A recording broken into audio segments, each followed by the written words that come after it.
बंधु एक बात कहें, कई ऐसे महापुरुष भी हमारे जीवन में आते हैं, हम उनसे झूठ नहीं बोल पाते। उन्हीं को गुरु कहते हैं, जिनके सामने असत्य बोलने में भी, चिंतन करने में भी हृदय घबरा रहा हो। कई बालकों को मैंने देखा, अब उनके मित्रजन कहते हैं चल घूमने चलेंगे, माता जी उनसे कह दो कि हम पढ़ने जा रहे हैं। मैं झूठ नहीं बोल सकता, मैं सबसे झूठ बोल लेता हूं। मेरे को मेरी मां के आगे झूठ बोलने में घबराहट होती है। उसकी मां ही उसकी गुरु है। क्यों? क्योंकि असत्य चिंतन भी नहीं कर पा रहा है। ये बहुत बड़ी बात है। पर अभी तो ऐसा नहीं है, संसार में हर व्यक्ति के सामने आप झूठ बोल सकते हो, लेकिन कुछ धार्मिक लोग ऐसे हैं, कुछ आध्यात्मिक जगत के महापुरुष ऐसे हैं, उनके सन्मुख आप झूठ नहीं बोल सकते। उनके सामने असत्य नहीं निकलता है। उसके दो रूप हो सकते हैं, या तो उस व्यक्ति के चित्त में वास्तव में ठाकुर जी बैठे हैं इसीलिए आप असत्य नहीं बोल पा रहे, या फिर वही व्यक्ति आपका गुरु है, आपका पथ प्रदर्शक है, आपकी आत्मा समझ गई है उस बात को, इसलिए आपको झूठ बोलने से रोक रही है। बोले कि इसके सामने झूठ नहीं बोलना, यही तुम्हारा कल्याण करेगा, यही तुम्हारा उद्धार करेगा।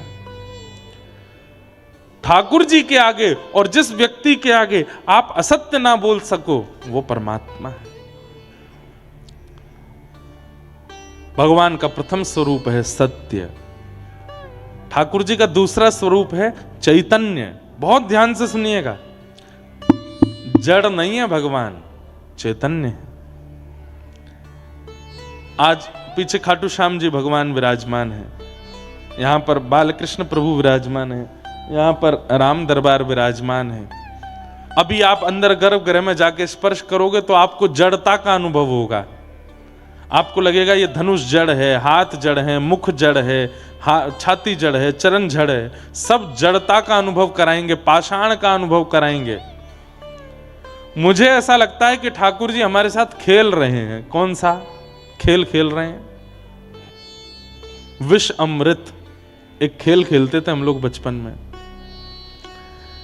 और उसी के जैसा एक और खेल खेलते थे, उसको अंग्रेजी में हम सब बच्चे, हमारी उम्र के बच्चे खेलते थे, आपकी पता नहीं, हमारी उम्र के बच्चे खेलते थे स्टैचू।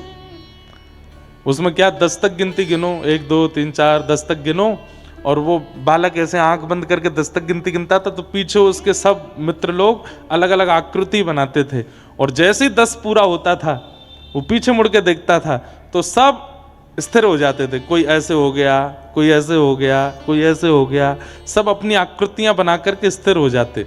अब जिसने 10 तक गिनती गिनी उसका काम है, बोले क्या, ये जितने लोग मूर्ति बने हैं इनको हंसाओ, बिना छुए इनको चलाओ, इनके हाथ पांव डुलाओ।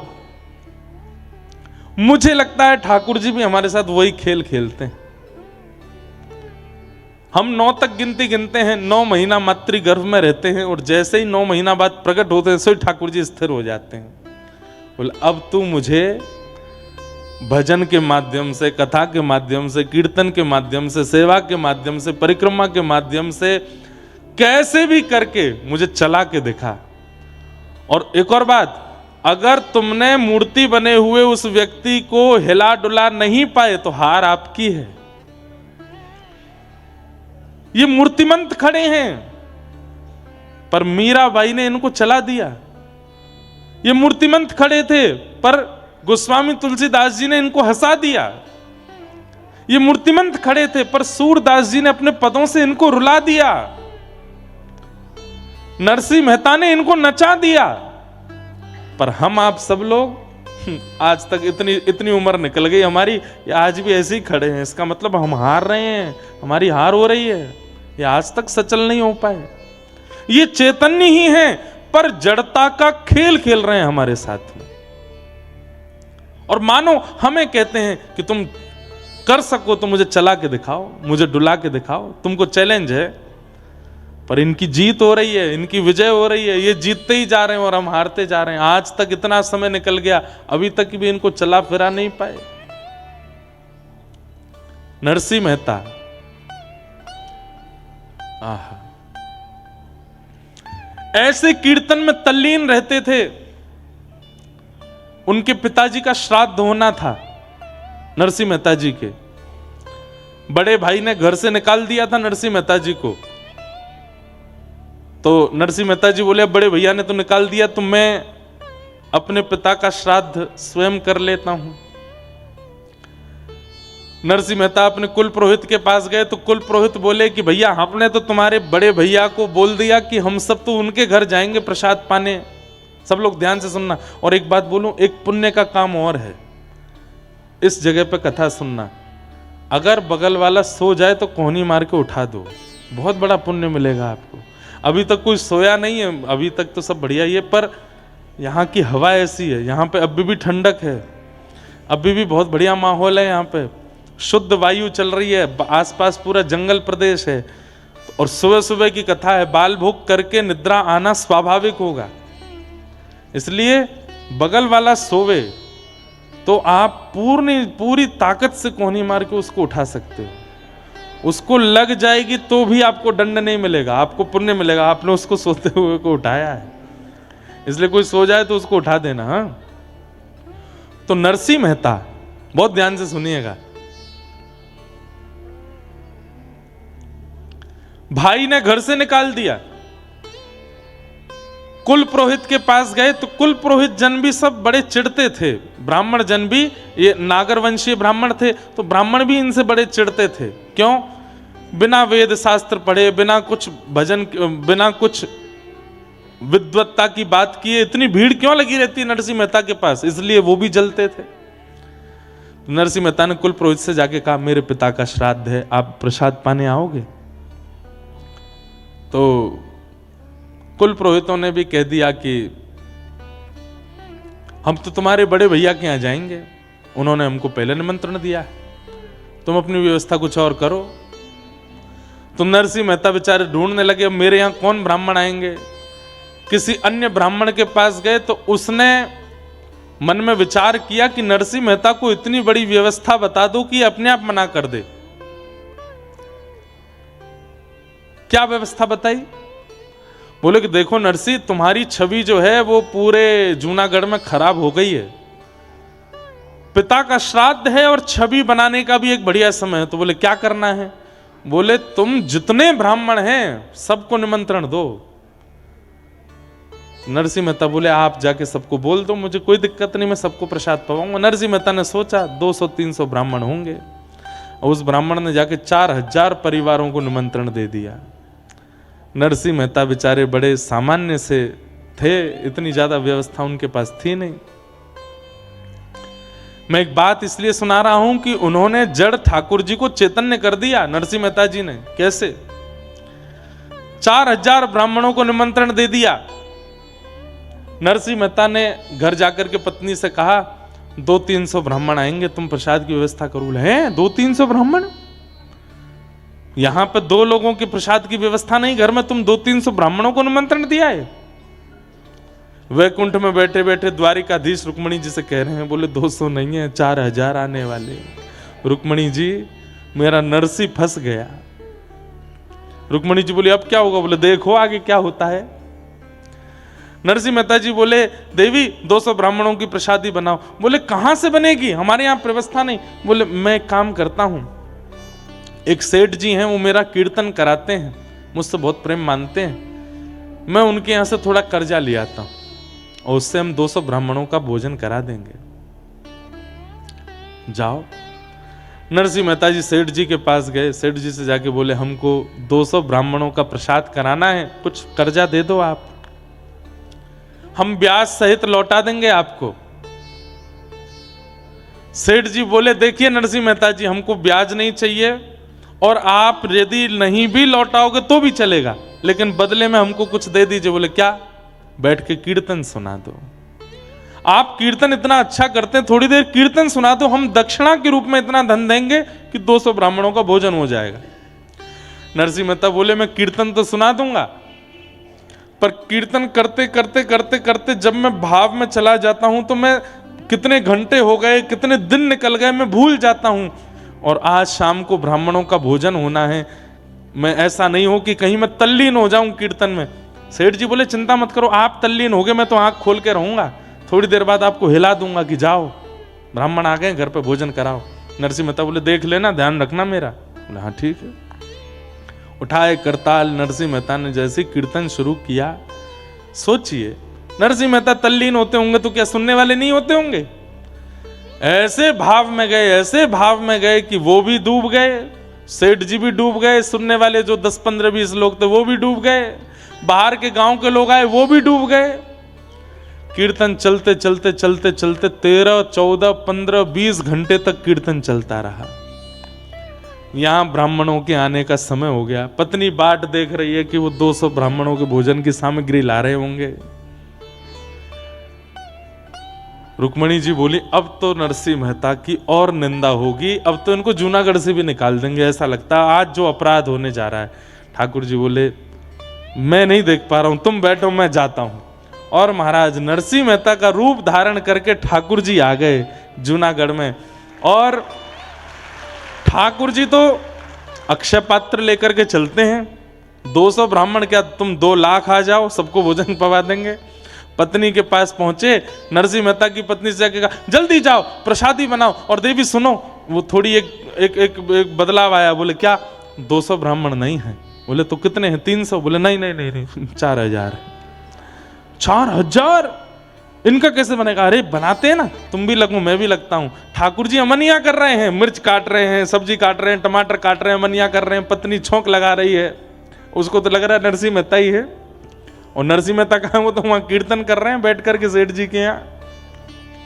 ठाकुर जी यहां पर सिर पर महाराज बांध करके कढ़ाई में लिए घी और सब प्रसादी बना रहे हैं। नरसिंह मेहता के पिताजी का श्राद्ध है, ठाकुर जी भोजन बना रहे हैं।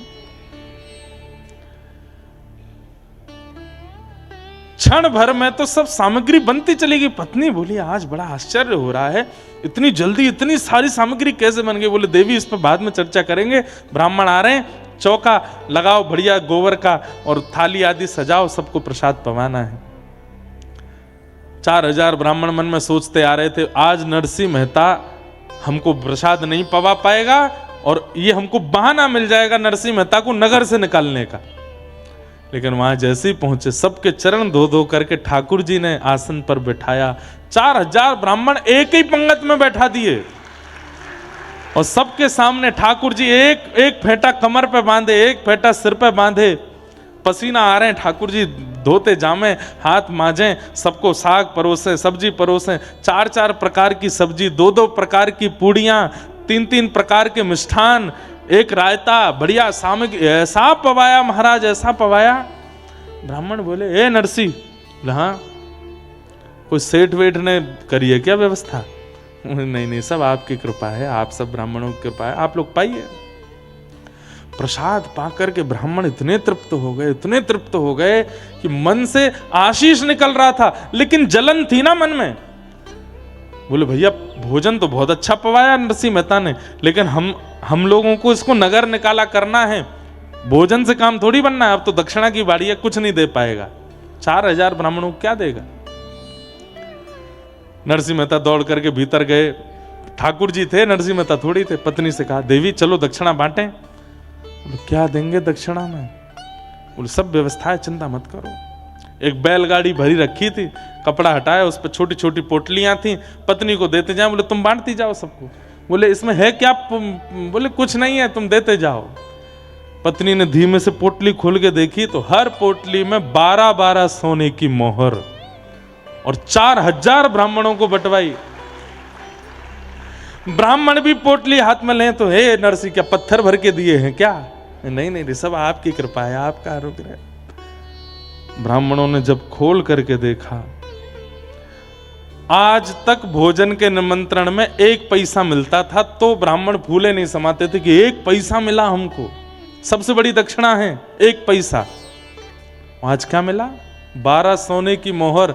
मतलब ये ब्राह्मण, इनके बालक, इनके बालकों के बालक, बालकों के बालक, कम से कम 4 पीढ़ी तक भी अगर कुछ नहीं करेंगे तो इन्हीं मोहरों पर पेट पल जाएगा सबका। इतनी दक्षिणा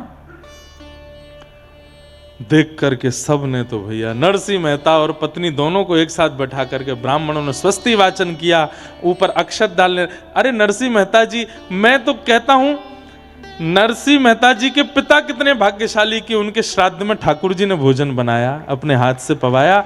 और नरसिंह मेहता की पत्नी कितनी भाग्यशाली कि दाहिने भाग में पति के रूप में विश्वपति बैठे हैं, जगतपति बैठे हैं, और 4000 ब्राह्मण एक साथ अक्षत छिड़क करके आशीष दे रहे हैं, और नरसिंह मेहता वहां कीर्तन कर रहे हैं। 4000 ब्राह्मण निकले। इनके भाई के यहां 12 ब्राह्मण गए थे, वो सब प्रसाद पाके निकले। तो जब निकले तो 1-1 रुपया दक्षिणा मिला, जो कि बहुत ही बड़ी दक्षिणा थी। सब आपस में बोले यहां तो सब हुआ, अरे वो नरसिंह मेहता के यहां 4000 गए हैं, चलो चलो तमाशा देखने में आनंद आएगा, देखें तो सही कैसी जो है नरसिंह मेहता की जो है आज वस्त्र उतराई हो रही होगी, आज नगर निकारी हो रही होगी। 12 ब्राह्मणों ने जाकर के देखा तो 4000 ब्राह्मण नाचते हुए आ रहे थे। क्यों रे, कैसा रहा भोजन? बोले महाराज पूछो मत, दक्षिणा वक्षिणा मिली कि ऐसे ही आ गए हो? बोले आपको कितनी मिली पहले ये बता। हमको 1 रुपया। सुने 1 रुपया, 1 पैसा मिलता है हमारे यहाँ पे, 1 रुपया मिला है हमको। तुमको क्या दे दिया नरसिंह मेहता ने? कौड़ी वोड़ी दी होंगी। बोले महाराज आज तक इस नगर के सबसे बड़े ब्राह्मण आप थे, पर अब हम 4000 हैं, हम पे 12 सोने की मोहर है। नरसिंह मेहता ने दक्षिणा में दी। कैसे, कहां से? बोले पता नहीं, सब दिए। यहां सब ब्राह्मणों को प्रसाद पवाने के बाद ठाकुर जी बोले देवी थक गए, हमारे तो कमर में दर्द हो गया, आप बैठिए ना, मैं प्रसाद पवाती हूँ। हाँ सब ब्राह्मणों का हो गया, मैं पा लेता हूँ। ठाकुर जी बैठ करके पाए, पा करके पत्नी बोलती जा रही थाली में ही छोड़ देना, मैं भी पाऊंगी फिर। बोले हाँ हाँ, खूब सारा पाए। ठाकुर जी बोले अब देवी तुम बैठ के पाओ, मैं थोड़ा संध्या वंदन करके आता हूँ। पत्नी पाने के लिए बैठी, ठाकुर जी संध्या के बहाने सीधे द्वारिका चले गए वहां से। और वहां जाकर के ठाकुर जी ने सेठ जी के चित्त में जाके कही अब तो उठ जा, उठा दे नरसिंह को। सेठ जी की आंख खुली, नरसिंह जी, नरसिंह जी। बोले जी क्षमा कर दीजिए, बहुत बड़ा अपराध हो गया। बोले क्या हो गया? बोले आपको कीर्तन करते करते बहुत समय हो गया, श्राद्ध। बोले कितने, 2-4 घंटे ज्यादा हुए? वो नहीं 24 घंटे हो गए हैं। नरसिंह मेहता बोले अब तो जाने से कोई फायदा नहीं, आप ही चले जाना, मेरी पत्नी कहाँ है उसको ढूंढ के भेज देना, ब्राह्मणों ने बहुत बुरा हाल किया होगा, घर वर जला दिए होंगे हमारे। तो सेठ जी बोले मैं संग चलता हूं ना, एक बार चल के देख लें क्या है। धीमे धीमे डर डर के नरसिंह मेहता अपने घर जा रहे हैं। घर के बाहर जाकर के देखा तो आंगन में बैठ करके पत्नी प्रेम से प्रसाद पा रही थी। नरसिंह मेहता गए, देवी तुम प्रसाद पा रही हो, सब ठीक है, घर वर जला तो नहीं, तुमको किसी ने मारा पीटा तो नहीं? अरे क्या, कौन मारेगा? प्रसाद पाने दीजिए थोड़ा प्रेम से। तुम प्रसाद पा रही हो, पिताजी का श्राद्ध नहीं हुआ, ब्राह्मण आए थे क्या, कुछ कहा तो नहीं? कैसी बात करते हैं? संध्या करने गए थे, हाथ पांव धोने गए थे, पूरी याददाश्त धो के आए हो क्या? सब कर गए ब्राह्मण भोजन, 4000 ब्राह्मण आए थे, क्या बढ़िया, सब आनंद से हुआ, देखो अब ये प्रसाद। नरसिंह मेहता बोले क्या कह रही हो तुम? बोले आप ऐसे आश्चर्य में पूछ क्यों रहे हो? नरसिंह मेहता जी ने सब सत्य बताया। बोले देवी मैं 24 घंटे बाद आया हूं, मैं कीर्तन करने गया था, 24 घंटे तक मैं नहीं आया था, यहां 24 घंटे में क्या हुआ मुझे बताओ। पत्नी के नेत्र सजल हो गए। बोले आप नहीं थे? बोले ना। सब्जियां कौन काट रहा था भीतर? फेंटा बांध करके, सिर पर स्वापा बांध के, बार बार मेरे से हाथ से कढ़ाई छीन करके कौन चला रहा था? रबड़ी को, रायते को किसने बनाया? सब ब्राह्मणों को, 4000 ब्राह्मण आए थे, सबको 4000 आए थे। बोले हाँ, सबको प्रसाद पवाया, 12-12 सोने की मोहर दी। आप नहीं थे तो कौन थे? नरसिंह मेहता के नेत्र सजल हो गए। बोले देवी तुम्हारे चरण कहाँ है, मैं प्रणाम कर लूं? मेरे द्वारिकाधीश आए थे, मैं नहीं था, मेरे नाथ आए थे, मुझे बस ये बता दो वो कहां बैठे थे, कहां चले थे, उनकी चरण रज होगी, मैं उसी को माथे से लगा लूं। पत्नी बता रही है यहां चले थे। नरसिंह मेहता लेट लेट करके उस स्थान को प्रणाम करते हैं, द्वारिकाधीश को पुकार रहे हैं, नाथ क्यों किया आपने ये सब, क्या आवश्यकता थी?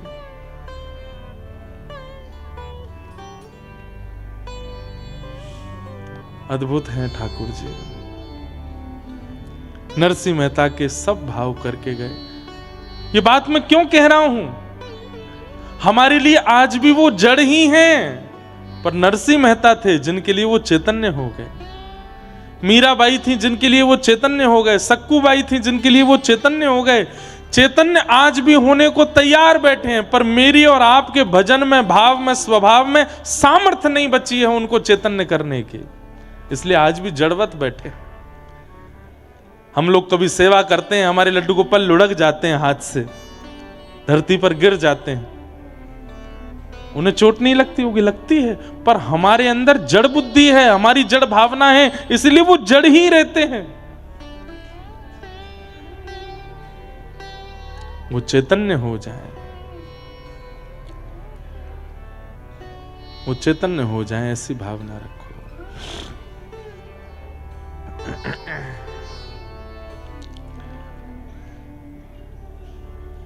तुम्हें छोड़ सुन नंद दुलारे, कोई न मीत हमारो। तुम्हें छोड़ सुन नंद दुलारे, कोई ना भैया, मीत हमारो। वैसे तो हर कथा में ये विनती होनी चाहिए, पर नैमिषारण्य में विशेष विनती करके जाओ। मैं कहूं मैं 29 वर्ष का हो गया, आप कहो आप 50 के, 60 के, 55, 70 के, या 25 के, 30 के, 35 के, जितने के भी हुए हो नाथ, बस अब इतने दिन जड़ता का अनुभव कर लिया, अब इन 7 दिनों में ऐसी हमारे हृदय की स्थिति कर दो कि लौट के जब आपकी सेवा में पुनः आवे, अब आप चैतन्यता का अनुभव कराओ। अब आपको स्पर्श करके ऐसा ना लगे कि आप अष्ट धातु के हो, आप मार्बल के हो, या आप किसी पत्थर के हो, आप चैतन्य हमारी तरह हो। बस इतना अनुभव करा देना नाथ, बस उसी में मेरा मैं कृतकृत्य मानूंगा अपने आप को।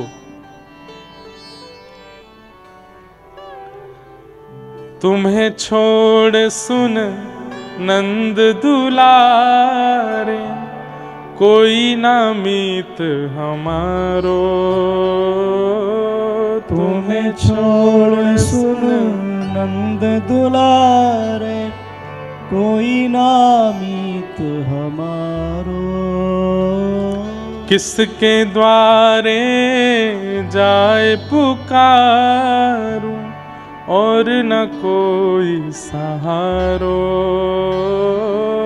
किसके द्वारे जाए पुकारो, और ना कोई सहारो।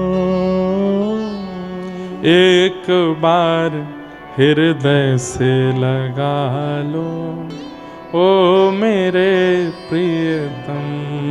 हाँ, एक बार हृदय से लगा लो, ओ हम तुम्हारे थे प्रभु जी, हम तुम्हारे हैं,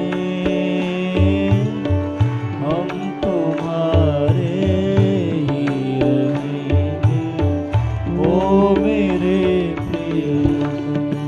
ओ तेरे कारण सब जग छोड़ा, तुम संग नाता जोड़ा प्यारे, तुम संग नाता जोड़ा प्यारे, तुम संग नाता। अरे कोई कहेगा किसने छोड़ा जग, आप किसके लिए कह रहे हो महाराज जी?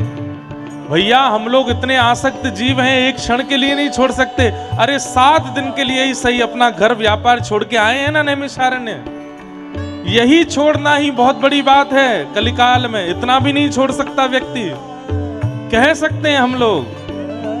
ओ तेरे कारण सब जग छोड़ा, तुम संग नाता जोड़ा प्यारे, तुम संग नाता जोड़ा प्यारे, तुम संग नाता जोड़ा।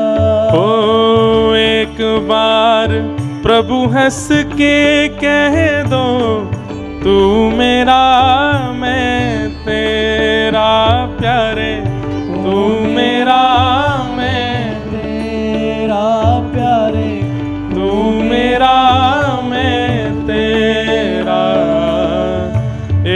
बार हृदय से लगा लो, एक बार हृदय से लगा लो। ओ मेरे प्रियतम,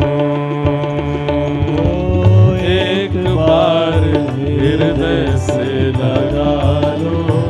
ओ मेरे प्रियतम, ओ तुम हमारे थे प्रभु जी, तुम हमारे हो,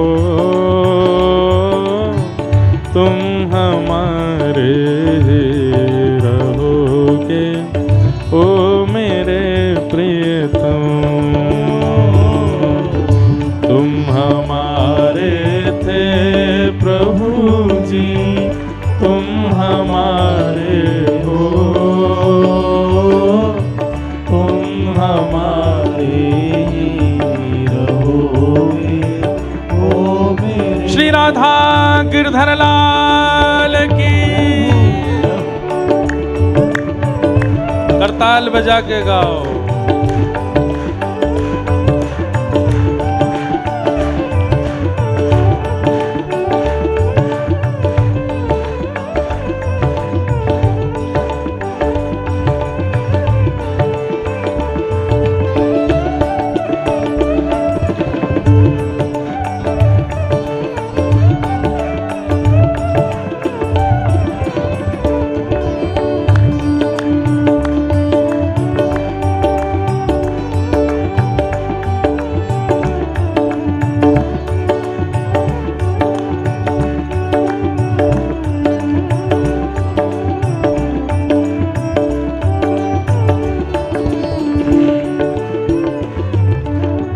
दास की विनती सुन लीजो, ओ ब्रजराज दुलारे।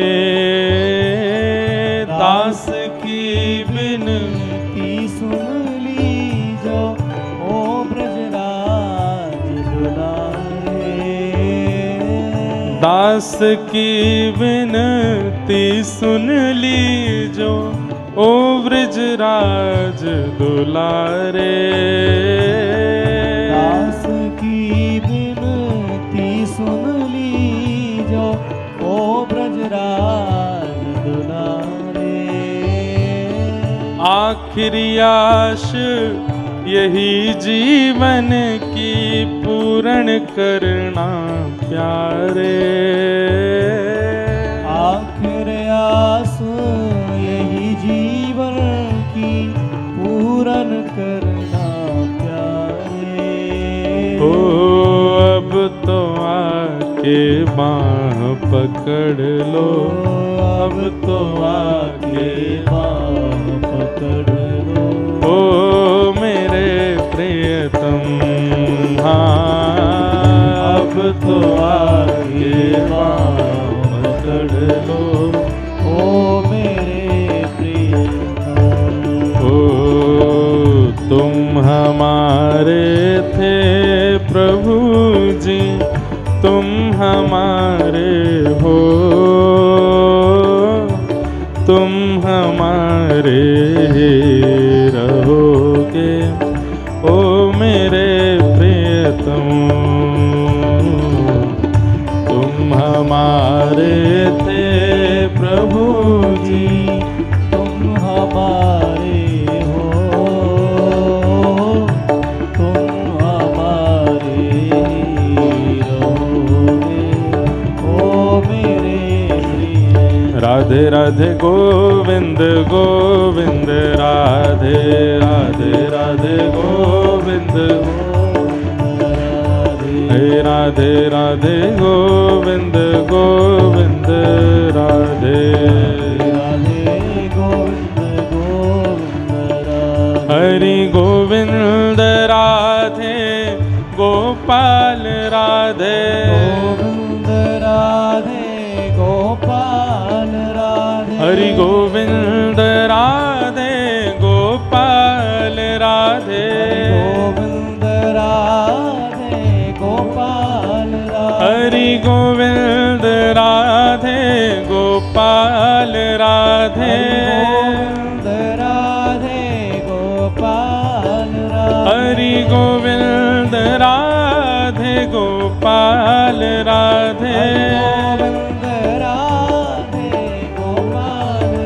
भजो राधे राधे गोविंद